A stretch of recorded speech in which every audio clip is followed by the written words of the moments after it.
I've seen a lot of wonderful fillies running over the years, but nobody ever had her charisma, her presence, and that unbelievable gift of speed that so few horses have in any kind of abundance like that. She was just a freak of nature.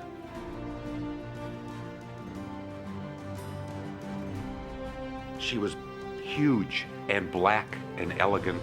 She looked like a black swan, and her neck was arched, and she had that beautiful head and those beautiful ears, and that little white spot and she came walking down that little ramp into the saddling area, and people parted like the Red Sea.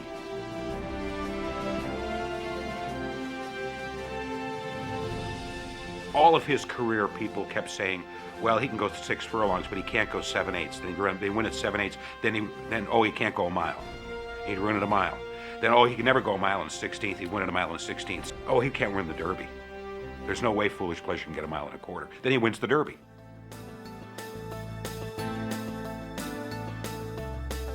Both horses were coming to the match race.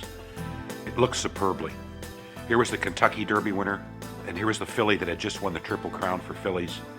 The 2 best 3-year-olds in America, easily. And it appealed to large crowds of men and women. This is the days of the battle of feminism, and Ms. Magazine, and women getting out and working and fighting for their rights. And it had a mass appeal to the public. I mean, here was the guy against the girl, the filly against the colt. Who was going to win? Who was better?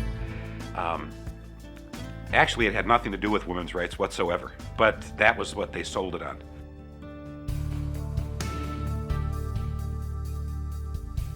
You talk about literally pins and needles. This place was crackling with excitement and energy in the hours leading up to this race. It was one of the most exciting sporting events that I have ever come to in anticipation of. Everybody wanted her to run well. Everybody wanted everybody to run well. May the best horse win. She had never been behind in a race. Every single pole she was in front. You look at her past performances today, and it's all ones until you get to this race. And then it's one again, because she's in front of him, going down the backside, when a pigeon flew up in front of her. You can see it on the film. A pigeon flew up in front of her, and just at that moment, she broke down. And everybody just, it was like a thunderclap had gone off above everyone, and it just, stone cathedral silence fell on the racetrack. A cathedral silence. It was, nobody could believe it.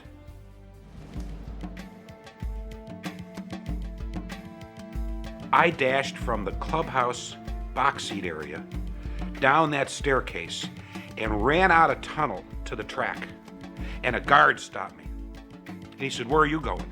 I said, "I'm going across the racetrack. That filly's broken down over there." He says, "You can't go over there." I said, "Oh, yes, I can." And all of a sudden, a flock of photographers came running up next to me, about 10 feet away. And the guard went over to them. And when the guard went over to them, I went under the rail, and I started across the crown of the racetrack, and somebody screamed at me, "Watch yourself." And I froze, and I heard the sound of hoofbeats. And I looked to my left, and here came Foolish Pleasure, going 40 miles an hour. I heard the jock yell, "Hey!" And I looked, and I froze, and he came running by me. And I swear to this day, I could almost feel the wind. And I got a flash. Ruffian breaks down, subhead, reporter killed by Foolish Pleasure.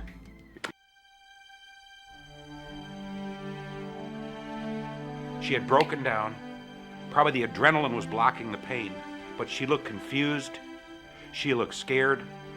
Those big, beautiful eyes were as wide as they could possibly be, and you could see the whites around them. And she was looking around like in a bit of a panic.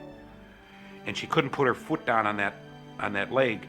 And Manuel Gilman was bent over her, and he was putting that inflatable cast on. And I said, "What's the prognosis?" And he says, "Not good." And that's when I sagged. I went, "Oh no, we're gonna lose her."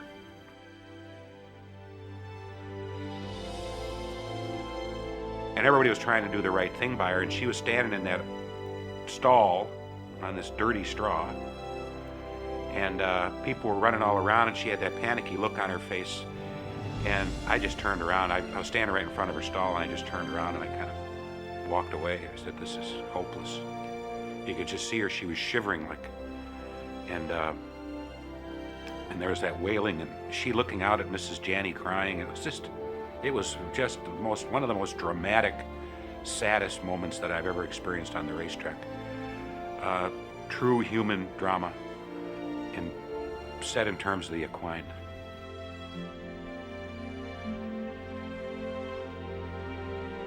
When she came out of the anesthetic and she had the cast on, like a child will do coming out of an anesthetic in a dentist's office, started screaming.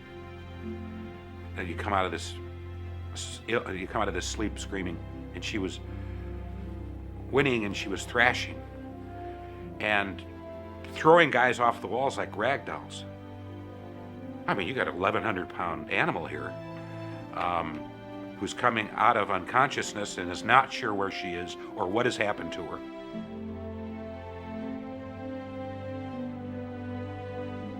Her last memory is really being trucked over there, and she doesn't know what's going on, and she just went into a fit, which is always a danger with a horse, with an animal that size, and she started running.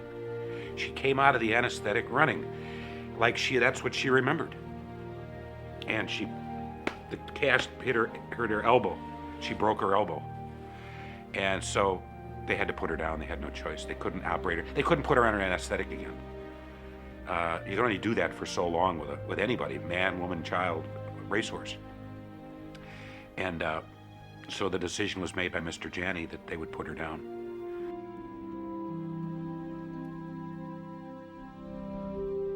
It was one of the most incomplete, unsatisfying experiences that I've ever had.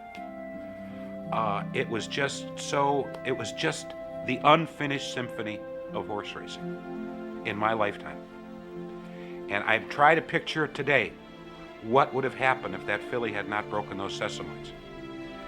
And I think they would have run all the way down to the wire together. That's what I think would have happened. Because she wasn't going to go much faster than 7 and change when he went 3/4 of a mile. But she wasn't going to quit in 7 and change either. And she'd have hung right in there with him. And it would have been the horse that would have won would have been the horse with the most guts. Because that what would have taken the last 220 yards. Who's got the most guts? Who's least afraid? Who's least afraid of pain? Because they were both going to be gasping at that point.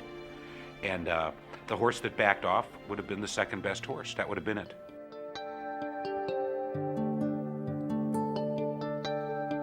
I love horse racing. I have since I was a kid. I regard myself as a historian of the sport, and a keeper of several of its flames, and including hers. And it turned me off to the sport for a while. I started thinking about it, and it took that little penumbra of romance that always rimmed that sport for me, and it disappeared. To me, it lost the sense of romance, the glow of romance that the sport had for me from when I was a kid. And not too long after that, I left full-time horse racing to become a sports columnist, and then went to Sports Illustrated. But I still love the sport, and I still love covering it, but that's one of the last times I did it full-time.